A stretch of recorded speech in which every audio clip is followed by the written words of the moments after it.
Hello' everyone, চেনেলত আপোনালোকক স্বাগতম জনাইছোঁ। নমস্কাৰ সকলোকে।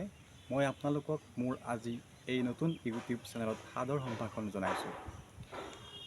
আজি মই আপোনালোকলৈ লৈ আহিছোঁ বসন্তৰ সময়ত ভাৰতৰ কোনটো গন্তব্যস্থান ভ্ৰমণ কৰিবলৈ আটাইতকৈ ধুনীয়া তাৰে ওপৰত এটি কণ্টেণ্ট লৈ। বসন্ত কালত ভ্ৰমণ কৰিবলৈ ভাৰতে অসংখ্য সুন্দৰ গন্তব্যস্থানৰ গৌৰৱ বহন কৰি আহিছে।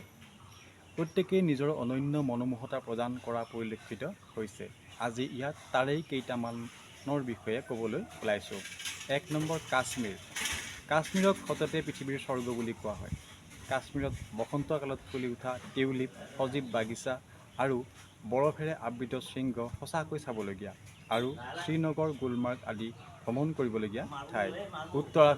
উত্তৰাখণ্ডৰ ৰসাল সেউজীয়া পৰিচিত দৃশ্যপট বসন্তকালত বিশেষভাৱে সুন্দৰ।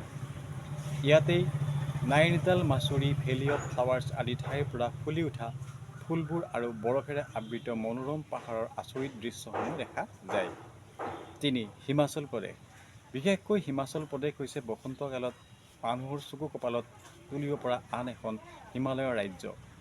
ইয়াৰে গন্তব্যস্থানসমূহ যেনে চিমলা, মানালী, ধৰ্মশালাৰ দৰে সুখদায়ক বতৰ, ফুলি উঠা উদ্ভিদ আৰু দুঃসাহসিক কাৰ্যকলাপৰ অনুভৱে হিমাচল প্ৰদেশৰ গৌৰৱ বহন কৰা দেখা যায়। ৰাজস্থান মৰুভূমিৰ বাবে পৰিচিত। নিস্তব্ধ হ্ৰদ, ঐতিহাসিক ৰাজপ্ৰাসাদ আৰু ৰঙীন বাগিচাৰে ইয়াৰ সৌন্দৰ্যই মোহিত কৰে।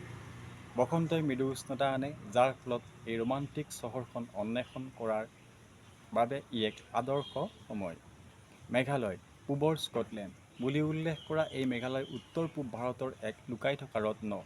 বসন্তই স্বচ্ছ আকাশ, ৰসাল সেউজীয়া আৰু ফুলি থকা ফুলৰ সৌন্দৰ্য আনে, যাৰ ফলত শ্বিলং আৰু চেৰাপুঞ্জীৰ দৰে ঠাইবোৰ ব্যতিক্ৰমীভাৱে চিত্ৰময় হৈ পৰে। কৰ্ণাটকৰ কৰ্গ। ভাৰতৰ স্কটলেণ্ড নামেৰে পৰিচিত কৰ্গ কফি বাগিচা, কুঁৱলীময় পাহাৰ, জলপ্ৰপাতৰ বাবে বিখ্যাত। বসন্তই মৃদু বতৰ আনে আৰু কফি ফুলে এই পাহাৰীয়া ষ্টেচনৰ দৃশ্যপটৰ সৌন্দৰ্য বৃদ্ধি কৰে। এই গন্তব্যস্থানসমূহে ভাৰতৰ বসন্তকালত প্ৰাকৃতিক সৌন্দৰ্য, সুখদায়ক বতৰ আৰু সাংস্কৃতিক অভিজ্ঞতাৰ এক নিখুঁত মিশ্ৰণ আগবঢ়ায়। যদি এই কণ্টেণ্টটো আপোনাৰ হেল্পফুল হোৱা বুলি ভাবে, এটা লাইক, এটা কমেণ্ট আৰু শ্বেয়াৰ কৰিব। Thank you. Bye by.